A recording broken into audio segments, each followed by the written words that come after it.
Olá, meus amigos, que a paz do Mestre Jesus esteja em nossos corações. Vamos continuar o estudo do Livro dos Espíritos a partir da questão 995. E nós estamos falando sobre expiações.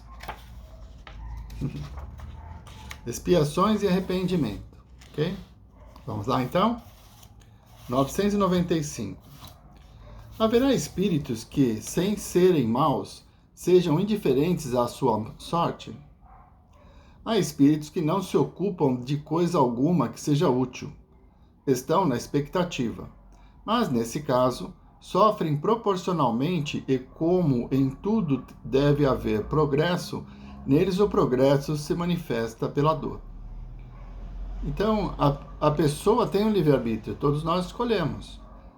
Eu não quero desafios. Aparece a oportunidade de falar, não, dessa vez não, vamos deixar para a próxima. Nós estamos retardando a nossa evolução. Temos esse direito? Temos. Podemos escolher a que tempo nós vamos evoluir. Qual a velocidade que vai nos libertar das paixões desse mundo? Então, é possível estagnar, né? Não evoluir. Mas isso terá uma consequência futura. 995A.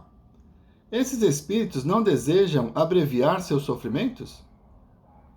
Desejam, sem dúvida, mas não têm energia suficiente para quererem o que os pode aliviar. Quantas pessoas entre vós preferem morrer de miséria a trabalhar? Aí é outra questão. Nós sabemos que o ódio, a revolta, são escolhas que fazemos diante das experiências da vida. Podemos escolher nos revoltar, podemos escolher nos resignar. Aqueles que se revoltam não conseguem aprender a lição que lhes foi oferecida. Então, desistem da evolução. É aquela situação, eu não merecia isso não era para mim, Deus se esqueceu de mim. São situações em que nós não aceitamos a justiça e a misericórdia do Pai, por isso nos sentimos revoltados. E nessa circunstância nós vamos estagnar, então não haverá evolução. Mais tarde, nós vamos ter que resgatar os erros que cometemos. Então, o sofrimento, ele não está relacionado com as situações da vida, mas com as reações que nós temos em relação a elas.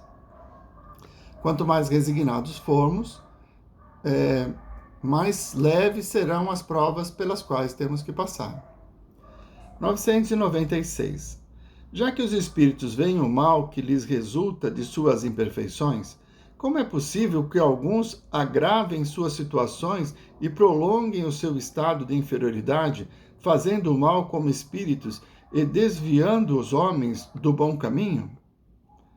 Procedem assim aqueles cujo arrependimento é tardio. O espírito que já se arrependeu pode deixar-se arrastar novamente ao caminho do mal por outros espíritos ainda mais atrasados. Então, não é o fato que a pessoa desencarna que ela passa a ter a plena visão de tudo aquilo que é a verdadeira vida. Muitas vezes, mesmo na erradicidade, a revolta, o ódio, a ambição, o orgulho, ele é mantido. O espírito está desencarnado e se mantém com essas paixões, ainda sob esse domínio. Ainda busca o poder, dominar o outro, ser superior. E essas situações levam à manutenção do sofrimento, porque o orgulhoso sofre mais do que o humilde. O humilde aceita a vida como ela é. O orgulhoso necessita que as pessoas o reconheçam, necessita do poder, do comando. Não é? Então, o sofrimento do orgulhoso é muito maior do que o do humilde. E ele continua sofrendo, porque acredita que está certo. Ele está na erradicidade, já desencarnou há muito tempo, consegue, por afinidade, conviver com espíritos que são semelhantes a ele ou que se subjugam a ele, e ele se mantém nessa mesma situação, até que a dor seja maior que a satisfação. Então, se não é pelo amor, é pela dor. E a lei de causa e efeito, ela nos atinge tanto encarnados quanto desencarnados. Então, conforme nós vamos resgatando as consequências dos nossos erros, vamos plantando sementes melhores. Então, ninguém será eternamente mal. Podemos continuar maus por um período, mas a misericórdia do Pai vai nos dar condições para que nós nos transformemos. Mas Ele respeita o nosso livre-arbítrio. Só vamos fazer isso quando desejarmos. 997. Vêem-se espíritos de notória inferioridade acessíveis aos bons sentimentos e sensíveis às preces que fazemos por eles.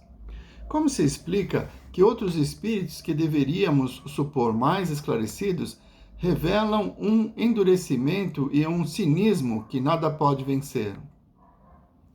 A prece só tem efeito em favor do espírito que se arrepende. Em relação àquele que, impelidos pelo orgulho, se revoltam contra Deus e persistem nos seus desvarios, exagerando-os ainda mais, como fazem alguns espíritos infelizes, a prece nada pode e nada poderá fazer até o dia em que um clarão de arrependimento se manifeste neles.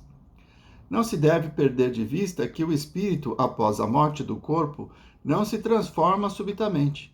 Se sua vida foi condenável, é porque era imperfeito. Ora, a morte não o torna imediatamente perfeito. Pode, pois, persistir em seus erros, em suas falsas opiniões, em seus preconceitos, até que se haja esclarecido pelo estudo, pela reflexão e pelo sofrimento. Então, essa questão vem de encontro com o que nós explicamos na questão anterior. Né? O espírito ele pode se manter orgulhoso acreditando naquilo. Então, ele desencarna acreditando ser melhor que o outro e buscando o poder, e assim ele vai sofrer ainda mais. Como eu disse, o orgulhoso sofre mais do que o humilde. Essa relação que eles têm, né, de permanecer como perseguidores da doutrina, obsessores, espíritos que desejam o comando, o poder, ou subjugar outras pessoas, eles têm a mesma característica que tinha aqui na Terra. Aqui eles acharam que eram superiores, que mandavam e faziam sem escrúpulos, levando sofrimento às outras pessoas desde que eles tivessem alguma vantagem. Quando desencarnados, eles continuam da mesma forma. Isso vai acontecer até que a dor seja maior do que a paixão. Então, por mais que nós oremos por esses espíritos, é a mesma coisa que o sol brilhando lá fora e nós mantenhamos a janela fechada, a porta fechada. Então, a luz está do lado de fora, mas nós continuamos na escuridão. Esses espíritos que são endurecidos pelo orgulho, pelo egoísmo e que se acreditam melhores do que os outros, eles mantêm a janela fechada. Então, mesmo que nós façamos orações para eles, desejando a melhoria, muitas vezes essa vibração positiva, esse ato de amor que é a oração, fica do lado de fora e não penetra o íntimo, não proporcionando assim o alívio que a prece nos traz. Outros que já estão enrijecidos pela dor, já sofreram demais e lá no fundo sentem uma pontinha de arrependimento, a prece alivia, esclarece, liberta. Então, nunca devemos deixar de orar pelas pessoas que necessitam, e são os doentes que precisam de remédio, como disse Jesus. É preciso que nós oremos pelas nações que estão em guerra, pelos seus líderes, pelas pessoas que estão equivocadas diante da vida, os homicidas, aqueles que vivem pelo orgulho, acreditando que mesmo prejudicando o outro, se ele levar a vantagem, ele vai ser feliz. Essas pessoas necessitam muito de oração, porque o resgate virá. Não há meios de fugir à justiça do Pai, que vai ser misericordiosa. Nos cobrarão de acordo com as nossas forças, mas virá. É inexorável. Então, orar por aqueles que sofrem inclui essas pessoas, que a princípio não vão receber o benefício da prece, mas que essas energias ficam ao redor. Quando ela abrir a janela, a luz vai entrar. 998. A expiação se realiza no estado corporal ou no estado espiritual? A expiação se cumpre durante a existência corporal por meio de provas a que o espírito se acha submetido e na vida espiritual, pelos sofrimentos morais inerentes ao estado de inferioridade do espírito. Então eu disse isso hoje ainda. O espírito, ele vai resgatar os seus erros, estando encarnado ou não. A justiça de Deus é perfeita. Então, às vezes eu estou no plano espiritual e me esquivo da reencarnação. Eu não quero reencarnar, porque eu me sinto poderoso nesse vale onde eu me encontro, normalmente em regiões umbralinas. E eu não quero reencarnar, mas vou sentir as consequências dos meus sentimentos e dos meus atos. E, infelizmente, nós precisamos da dor para nos mostrar que precisamos mudar alguma coisa em nós. 999. Basta o arrependimento sincero durante a vida para apagar as faltas do espírito e fazer que ele encontre graça diante de Deus? O arrependimento contribui para a melhoria do espírito, mas o passado deve ser expiado. Então, como eu disse, Deus é justo. Eu errei, estou arrependido, nunca mais eu vou fazer o que eu fiz, por isso eu estou arrependido. Então, aprendi a lição, não vou errar mais, mas eu vou ter que colher as consequências daquele erro. Ele é justo. Seria injusto se ele, pelo meu arrependimento, me liberasse. Então, a justiça de Deus se faz justamente na lei que é igual para todos. Se eu plantei, vou colher. Então, mesmo que o arrependimento venha, e esse arrependimento vai melhorar a minha condição, porque arrependido, a hora que eu vou colher as consequências do meu erro, eu aceito essas consequências. Então, vou ser mais resignado diante da expiação ou da prova, e isso me ajuda a me libertar.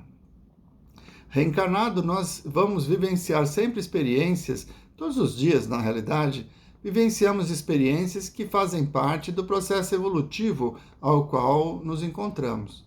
Então, aprendemos uma nova lição, logo vem a prova, para ver se nós conseguimos colocá-la em prática. Então, se fala muito do perdão, da caridade, do amor ao próximo. Quanto nós estamos exercitando isso? Quantas vezes nós compreendemos que aquela pessoa que nos contrariou está nos dando a oportunidade de aprendizado ou de resgate do erro do passado? A doutrina é muito clara em relação a isso. Então, todos os dias nós somos provados. As expiações vêm para nos mostrar erros que nós temos e que ainda não reconhecemos. E as provas são erros que nós temos, acreditamos que somos capazes de superá-los. Então pedimos as provas, porque já aprendemos a lição. 999A. De acordo com isso, se um criminoso dissesse que não precisa arrepender-se, já que deve expiar o passado de uma maneira ou de outra, quais seriam para ele as consequências? Se ele se obstinar no mal, sua expiação será mais longa e mais penosa. É como foi dito anteriormente. A justiça de Deus é perfeita. Nós vamos colher segundo o que plantarmos. Eu reconheço que errei. Mas já que eu vou ter que expiar, por que eu não continuo usufruindo do meu erro, né? O ganancioso fala isso. Aquele que desvia recursos públicos, às vezes de remédios, de merendas, ele só está olhando para si mesmo e vai usufruir daqueles bens.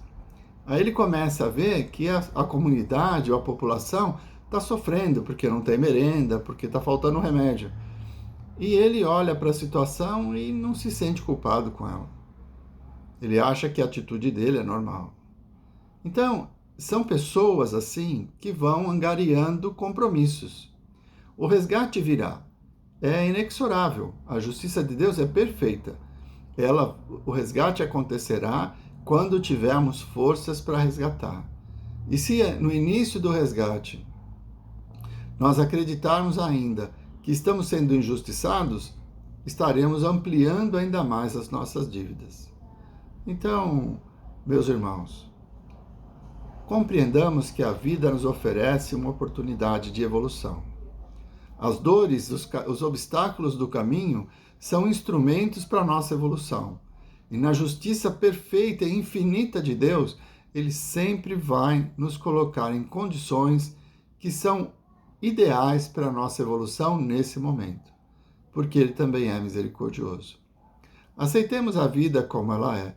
Aceitemos as pessoas que caminham conosco e passemos a agradecer aqueles que forçam em nós uma mudança, uma reflexão sobre os nossos sentimentos e valores. Vamos parando por aqui.